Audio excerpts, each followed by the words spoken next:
Gym के अंदर घड़ी ने रात के 10 बजा दिए थे।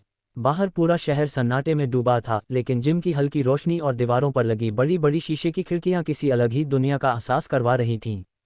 ज्यादातर लोग जा चुके थे, बस 2 लोग बचे थे, अविनाश और उसकी ट्रेनर रिया। रिया उम्र में अविनाश से थोड़ी बड़ी थी, लेकिन उसके शरीर की टोनिंग और चेहरा देखकर कोई भी कह देता कि वो कॉलेज की किसी लड़की से कम नहीं लगती। पसीने से उसकी टी शर्ट भीगी हुई थी, बाल बंधे हुए थे, लेकिन गर्दन पर गिरते कुछ लंटें उसे और भी हसीन बना रही थीं। अविनाश वेट उठा रहा था और रिया उसके पास खड़ी होकर हर मूवमेंट को देख रही थी। बैक सीधा रखो, हाँ ऐसे, अच्छा अब धीरे से नीचे करो। उसने हाथ बढ़ाकर उसकी पीठ को हल्का सा छुआ। उसके हाथ का वो हल्का स्पर्श अविनाश के पूरे शरीर में बिजली की तरह दौड़ गया। उसने शीशे में देखा, रिया के होठों पर हल्की सी मुस्कान थी।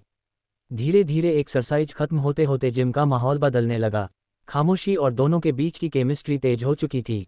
रिया बोली, आज तो तुमने बहुत मेहनत की, पसीने में भीगे हो, 1 मिनट रुको, टॉवल दूं। वो रैक से टॉवल लाने गई और जब लौटकर आई तो उसके कदम थोड़े धीमे थे।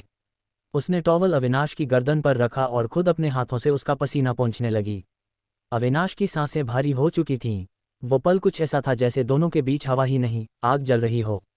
अचानक अविनाश ने उसका हाथ पकड़ लिया। रिया चौंकी, लेकिन उसकी आंखों में गुस्सा नहीं था, बस एक गहरा सवाल और चाहत थी। रिया, ये सब सही है क्या? अविनाश ने धीमी आवाज में कहा। रिया मुस्कुराई और उसके बेहद पास आकर बोली, कभी कभी सही और गलत का हिसाब किताब छोड़कर बस दिल की सुननी चाहिए। उसके बाद जो हुआ वो दोनों के लिए रुकना मुश्किल कर गया। रिया ने धीरे से अपनी जिम की ग्लव्स उतारी, फिर बाल खोल दिए। उसके बालों की खुशबू और पसीने की महक मिली जुली थी, जो अविनाश को पागल बना रही थी। अविनाश ने उसके गालों को छुआ और पहली बार उनके होंठ आपस में मिले। वो किसी साधारण चुंबन जैसा नहीं था, बल्कि उसमें हफ्तों से जमा हुआ आकर्षण और प्यास थी। रिया ने उसकी शर्ट पकड़कर उसे और पास खींच लिया।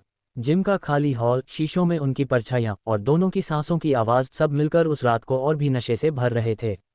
रिया ने हंसते हुए कहा, तुम्हारी मेहनत ने तुम्हें स्ट्रॉन्ग तो बना ही दिया है, अब देखना है कि तुम कितना कंट्रोल कर सकते हो। अविनाश ने उसकी आंखों में देखते हुए जवाब दिया, आज कंट्रोल नहीं करना चाहता। धीरे धीरे दोनों का जुनून बढ़ने लगा। रिया ने अपनी जैकेट उतारी और अविनाश ने उसका हाथ पकड़कर उसे पास खींच लिया।